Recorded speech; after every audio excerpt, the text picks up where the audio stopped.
So you're wondering how I'm doing? Oh, I'm fine.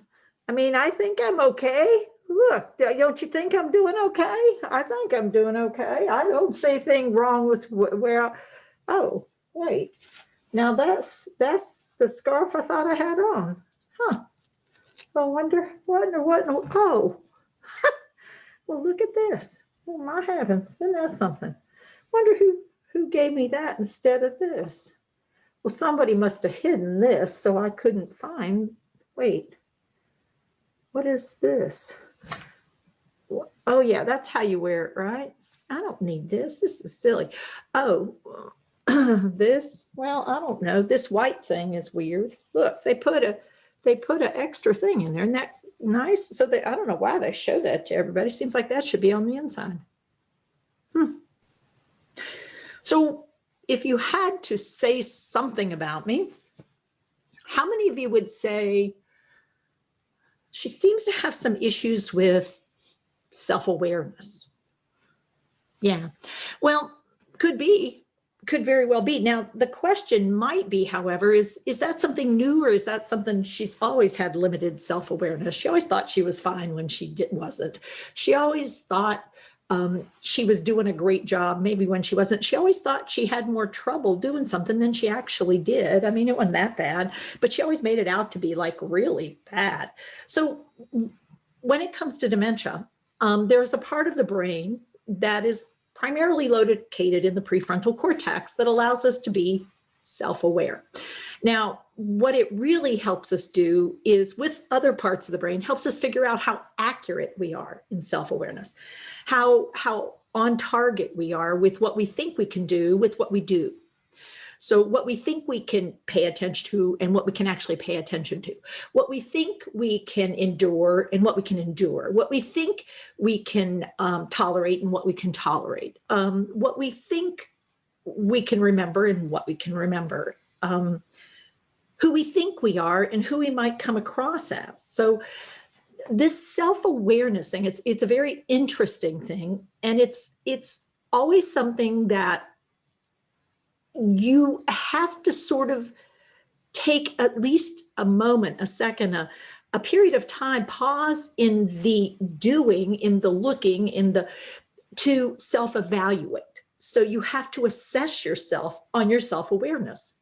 So you have to actually go, so how did I do I think? How do I feel like I did? How do I believe I did? And a lot of what we believe about ourselves is based on past performance, how we've done before. So we compare ourselves, how we did before, to how we're doing right now. And so the tricky part is, if I see how I'm doing right now is how I did before, and I'm not noticing a difference, and yet the hard evidence, if you would want to call it that, the evidence external to my perception of me, be it the environmental evidence or the people around me evidence, that evidence doesn't match up. And yet my brain says, well, that's because they're not, that's because that's a harder. So my brain is having a really difficult time taking in the data of difference and believing it's due to something within me and my abilities versus something without me and things I can't make work the same way, because that's not my job. I mean, that's something else. And so it's coming from without, not within.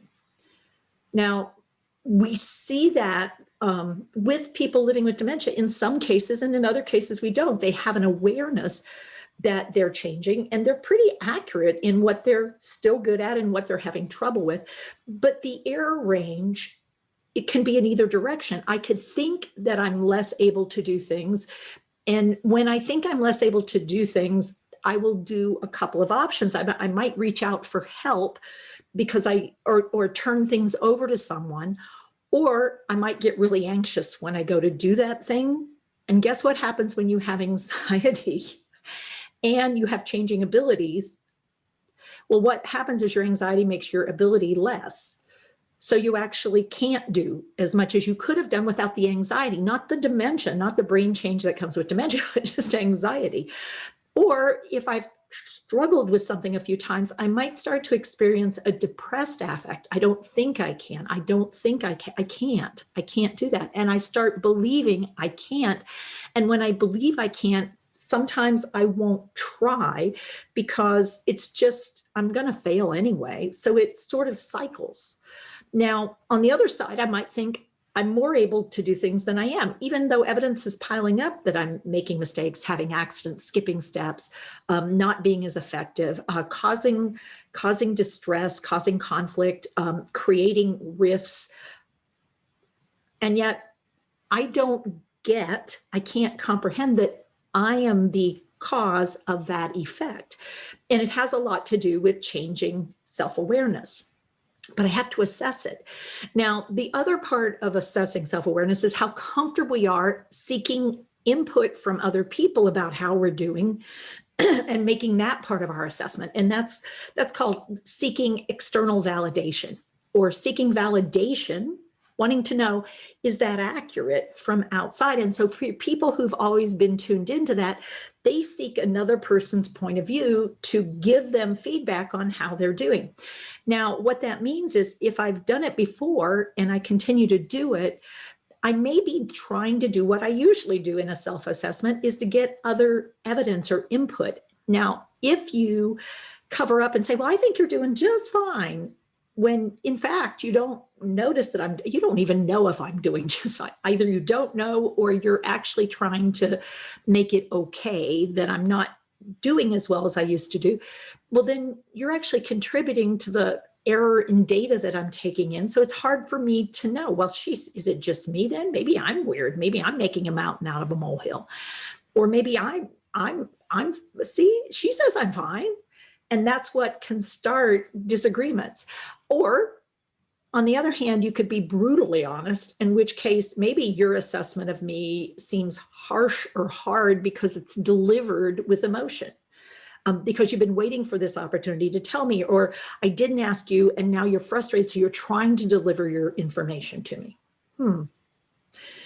Now, I want to pause here, because what I will tell you is that's not just about dementia, just so we're really clear. As human beings, from infancy on, we seek to sort of feel like we have value, we have purpose, we fit.